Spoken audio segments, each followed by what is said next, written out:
Baik, Assalamualaikum warahmatullahi wabarakatuh. Oke, di video kali ini saya akan menjelaskan tentang jenis controller, yaitu resource controller. Kemudian saya akan menjelaskan juga tentang modul 2 part 2 mengenai passing data ke view. Kemudian pengenalan directive. Oke, yang pertama kita akan membuat resource controller. Oke, yang pertama itu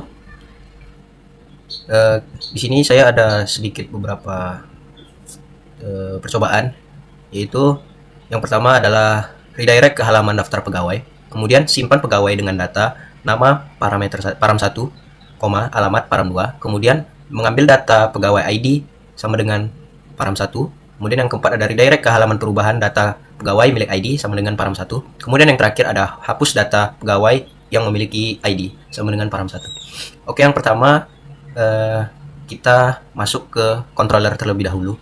Di sini kita tinggal menyesuaikan kelima percobaan ini ke dalam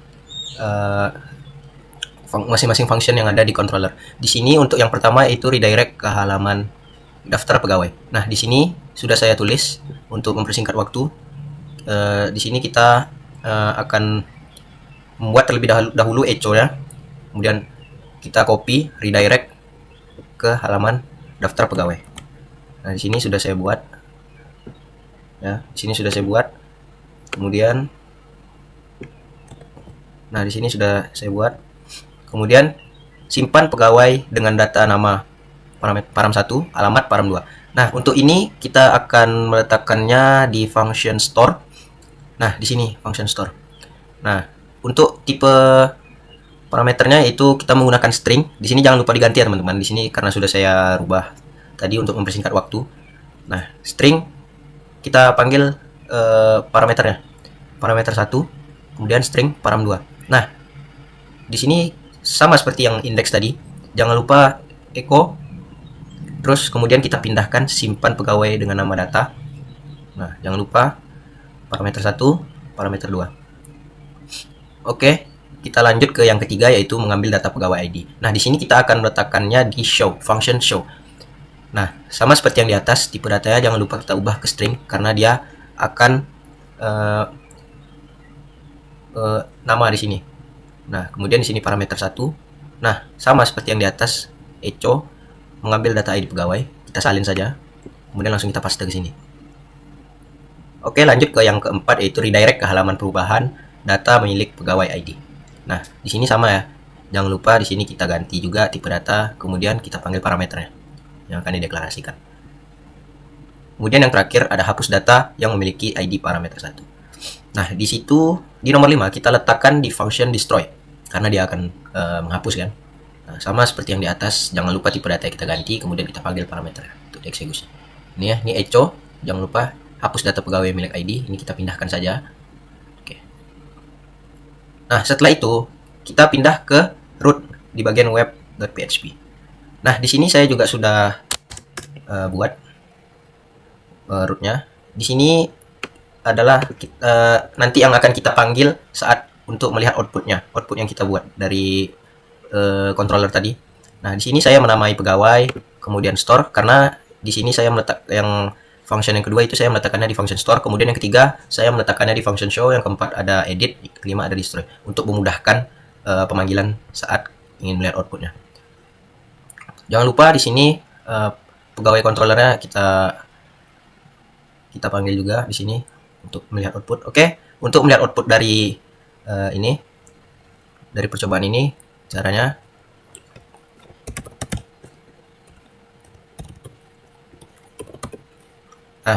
jangan lupa ini karena nama file saya ini, jadi harus menyesuaikan nama file guys. Langsung saja di sini kita akan melihat output dari pegawai, apakah keluar atau tidak. Slice pegawai. Oke, langsung saja kita enter. Nah, di sini sudah muncul outputnya sesuai dengan yang kita inputkan di bagian function index, redirect ke halaman daftar pegawai. Nah, di sini sudah muncul. Oke, kemudian untuk melihat output yang kedua yaitu store. Di sini store-nya untuk melihat alamat, nama, dan alamat. Oke, di sini kita inputkan slash store. Oke, slash lagi nama Jidan slash jalan Limbungan. Oke, parameter satunya, kemudian parameter 2 untuk alamat. Langsung saja kita lihat inputnya, outputnya.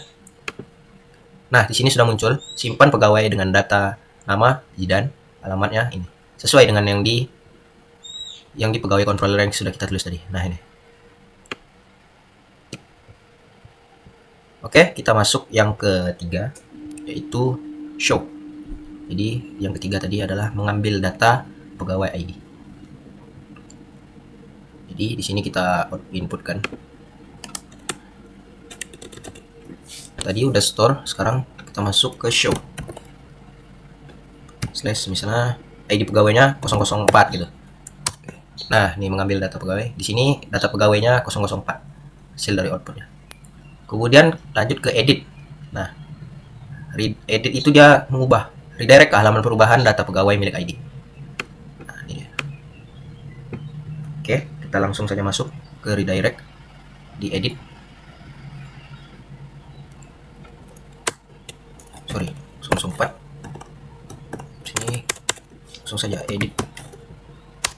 Nah, di sini sudah muncul outputnya, redirect ke halaman perubahannya. Jadi ID yang 004 ini akan di redirect ke halaman perubahan data pegawai milik ID. Kemudian yang terakhir adalah menghapus. Nah, di sini kodenya destroy. Kita akan menghapus ID pegawai yang punya ID pegawai 004 ini dengan cara, nah di sini kita tulis destroy.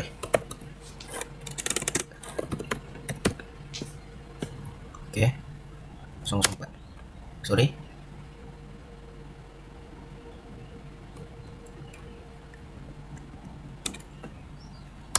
Nah, di sini sudah muncul data ID yang akan kita hapus. Nah, di sini data pegawai yang akan kita hapus adalah pegawai yang memiliki ID 004.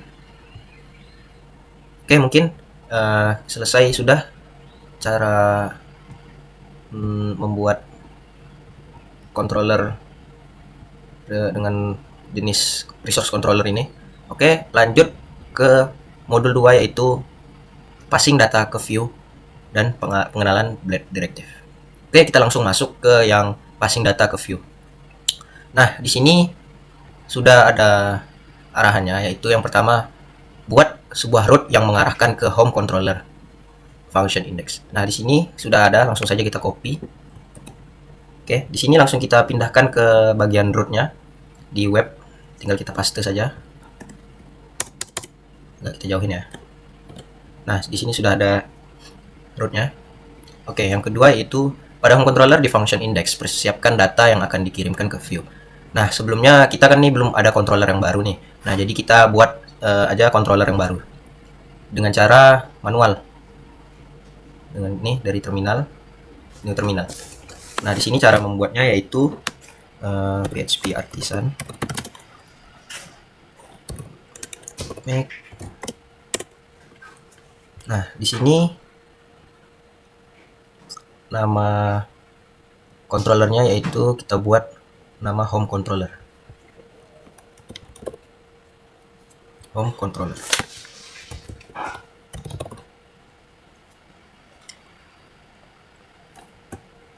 Sorry, ada yang tertinggal. Make. Sorry. Maaf, ada kesalahan. Kita buat lagi. Nah, di sini PHP artisan make controller. Nah, nama controller yang akan kita buat home controller. Home controller.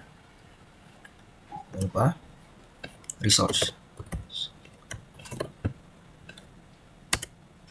Nah, di sini kita sudah ada controller baru yang sudah kita buat dari sini. Oke. Nah, di sini home controllernya masih kosong ya. Maka nih langsung saja. Nih, yang kedua, pada home controller di function index, persiapkan data yang akan dikirim ke view dalam keadaan variabel array. Nah, jadi ini akan kita copy saja, langsung kita copy. Kemudian kita masukkan kita paste di public function index.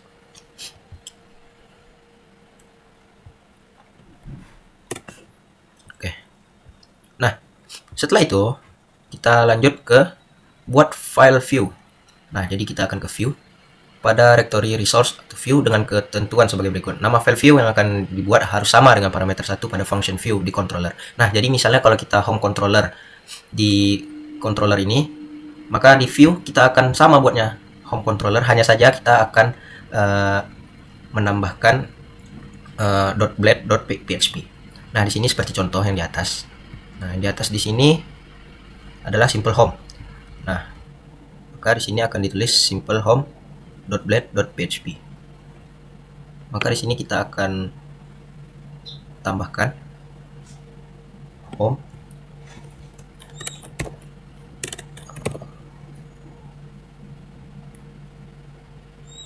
.php .blade. Kebalik. .blade.php. Nah, gunanya .blade.php itu untuk membaca Laravel saat kita akan menampilkan outputnya. Nah, di sini pastikan menambahkan .blade.php saat membuat view. Nah, di sini kita sudah membuatkan.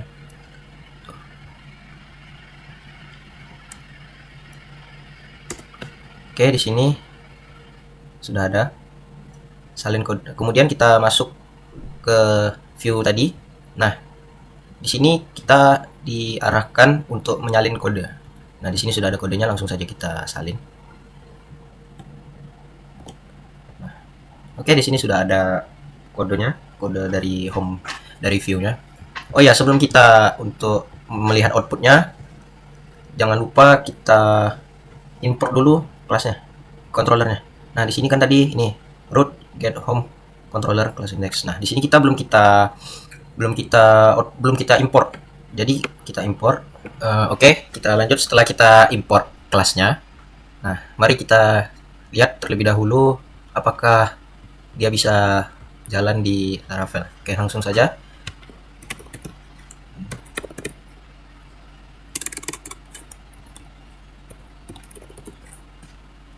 Nah, di sini kita inputkan /home.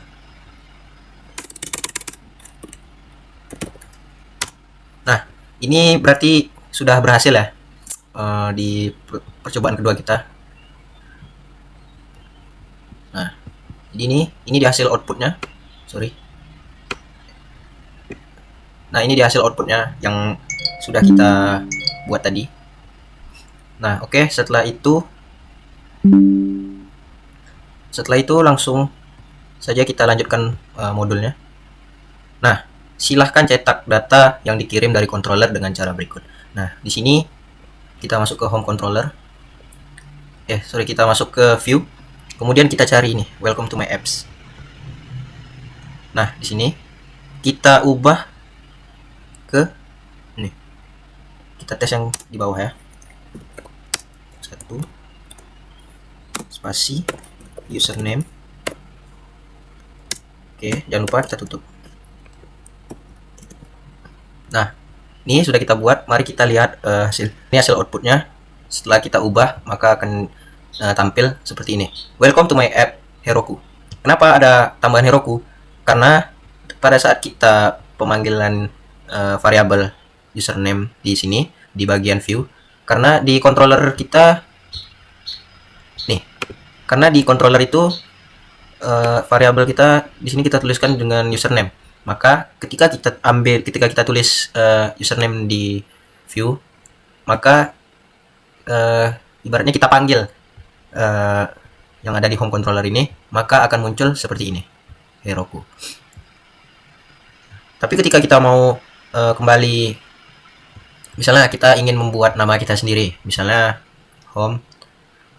Nah, maka di sini kita ganti juga. Di sini kita ganti, misalnya Zidan. Nah, oke, kita cek. Nah, di sini akan berubah menjadi welcome to my apps Zidan. Oke. Nah, oke, selanjutnya ada pengenalan Blade Directive. Nah, jadi Blade Directive itu merupakan salah satu fitur Laravel yang mempermudah dalam penulisan kode PHP pada HTML agar lebih ringkas dan efisien. Nah, fitur ini hanya bisa digunakan untuk file dengan penamaan sebagai berikut. Oke, di sini merupakan salah satu beberapa contoh dari Blade Directive loh. Nah, jadi program yang di atas ini adalah sebelum menggunakan Blade Directive. Nah, setelah menggunakan Blade Directive maka akan lebih singkat ya sintaksnya itu. Nah, kemudian untuk perulangan loop. Nah, untuk di perulangan loop ini sebelum menggunakan Blade Directive. Nah, setelah menggunakan Blade Directive itu sebelum menggunakan Blade Directive dia harus menggunakan PHP, kemudian kemudian for each. Nah, di sini looping menggunakan for dan for each itu ketika sudah menggunakan Blade Directive maka dia langsung saja for and for. Nah, sini and for each. Nah, dia sintaksnya itu lebih rapi dan lebih singkat loh. Lebih singkat dan lebih rapi. Begitu juga dengan ini. Ini sebelum menggunakan Blade Directive dan di sini sudah menggunakan Blade Directive. Oke, mungkin sekian dulu video dari saya. Assalamualaikum warahmatullahi wabarakatuh.